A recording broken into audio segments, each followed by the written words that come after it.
kue untuk kru saya yang berbuka puasa bentar. Jadi kue panada dari Makalehi, kue panada dari Makalehi karena orangnya berasal dari Pulau Makalehi.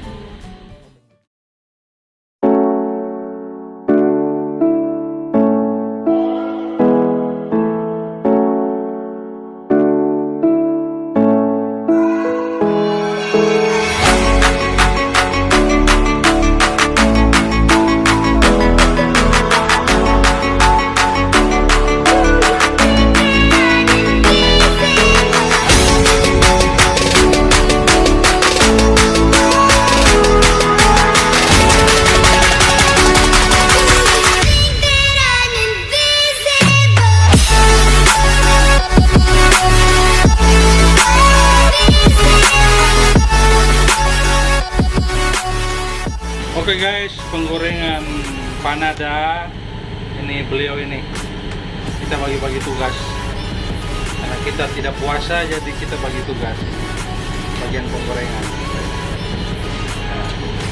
Mudah-mudahan wajahnya tidak seperti panada gembulnya. Oke guys, ikuti keseruan kami berdua. Subscribe biloma.com. Ini masih